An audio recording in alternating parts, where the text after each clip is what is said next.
Hello, friends. Salutations mes amis, je suis heureux que vous puissiez vous joindre à moi alors que nous poursuivons notre voyage à la découverte de ce que nous croyons en tant qu'adventistes du 7e jour. Toutes nos croyances sont solidement fondées sur la Bible.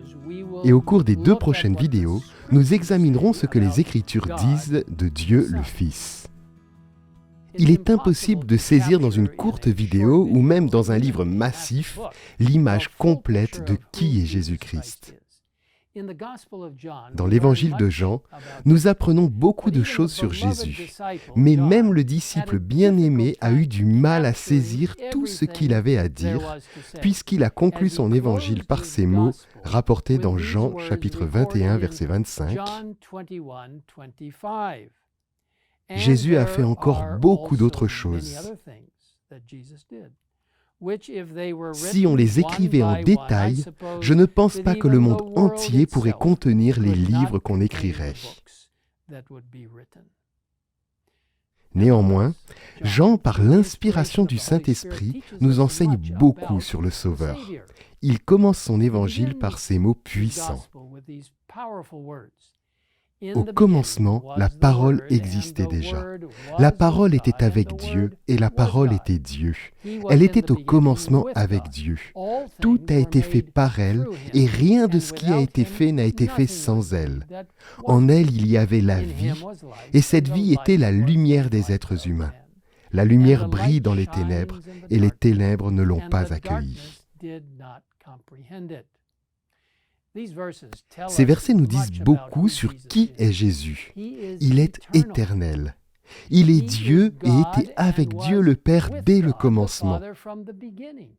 Il est le Créateur, il est la lumière, il est la parole de Dieu incarnée, il est la vie elle-même. Comme il nous est dit dans ce fameux livre Jésus-Christ, si vous n'avez pas un exemplaire, je vous encourage à vous en procurer un, soit sur papier, soit en le téléchargeant.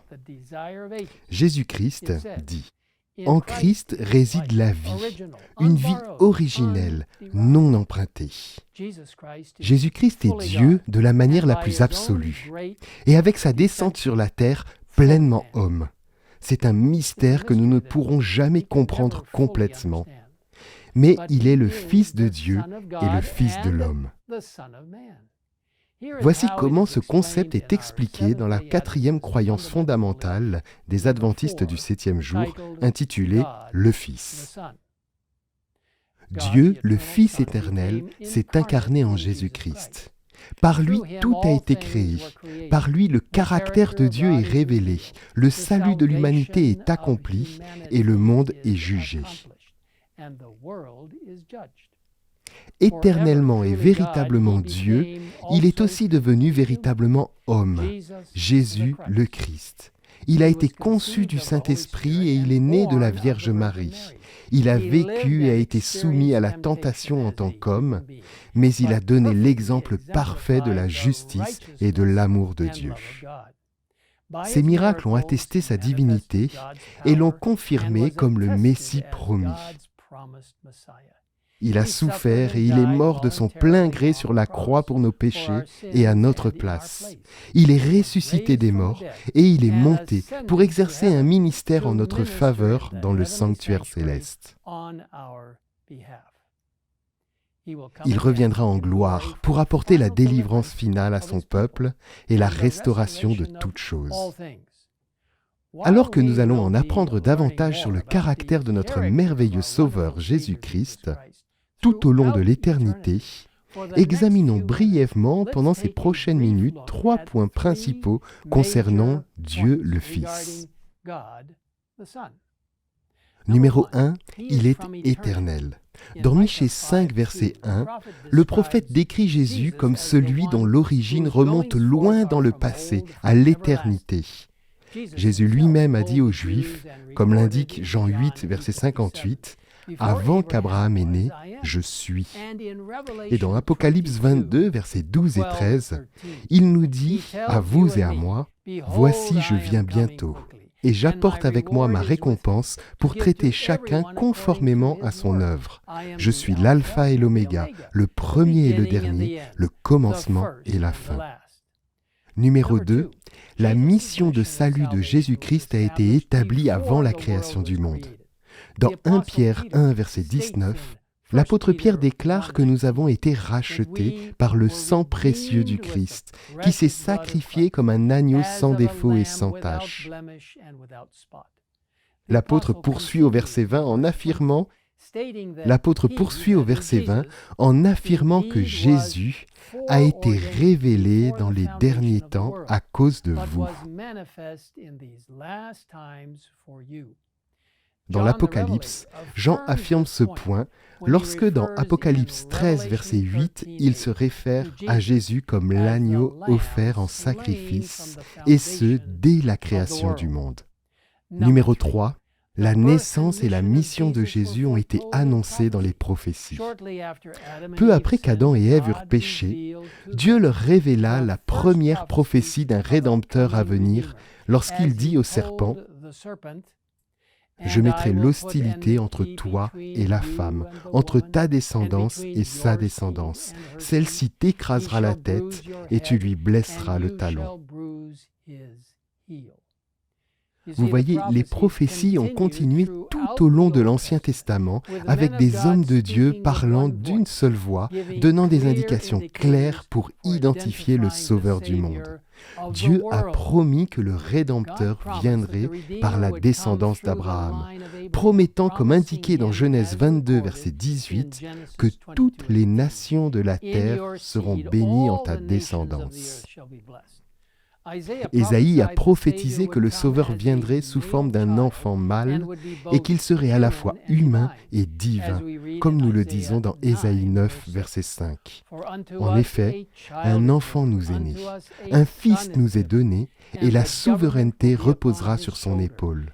On l'appellera merveilleux, conseiller, Dieu puissant, Père éternel, Prince de paix.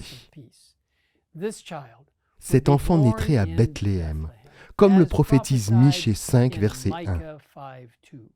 Sa naissance serait miraculeuse, d'origine divine, comme l'indique Ésaïe 7, verset 14.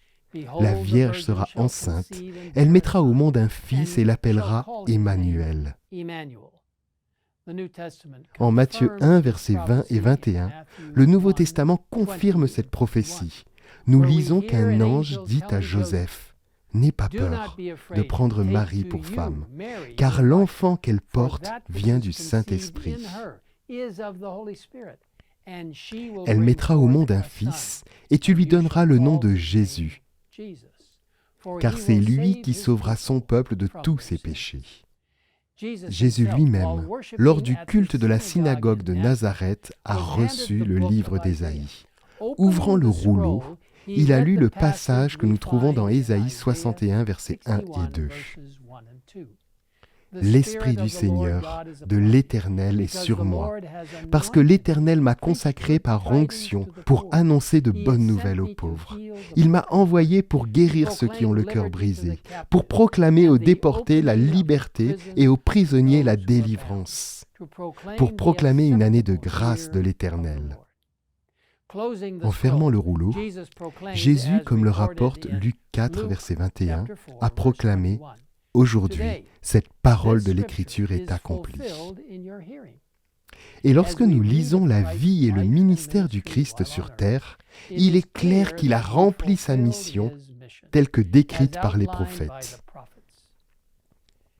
Vous savez, mes amis, il y a tellement de choses à dire sur notre Sauveur, Jésus-Christ. Et aujourd'hui, nous n'avons fait qu'effleurer la surface, pour ainsi dire. La prochaine fois, nous examinerons de plus près les prophéties entourant la mort et la résurrection du Christ.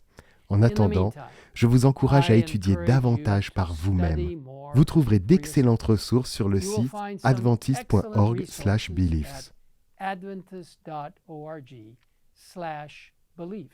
Où vous pourrez lire la croyance fondamentale de Dieu le Fils et rechercher les nombreux textes bibliques qui soutiennent cette croyance. En outre, je vous encourage à lire ou à relire le remarquable livre sur la vie du Christ, Jésus-Christ. Si vous n'avez pas encore d'exemplaire de ce merveilleux livre, il est disponible en version imprimée dans les librairies en ligne ou téléchargeable gratuitement en plusieurs langues sur egwwritings.org. Il est également disponible gratuitement sur l'application EGW Writings App, disponible dans votre App Store. Que le Seigneur vous bénisse profondément alors que vous en apprenez davantage sur Dieu le Fils, notre merveilleux Sauveur Jésus-Christ. Et maintenant, prions ensemble. Père Céleste, merci d'avoir envoyé Jésus le Fils pour être à la fois 100% divin et 100% humain, ce qui est incompréhensible pour nous, mais représente pleinement la vérité.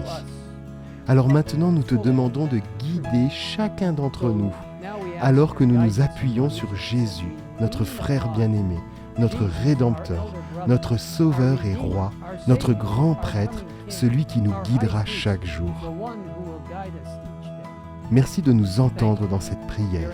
Nous le demandons au nom de ton Fils Jésus-Christ. Amen.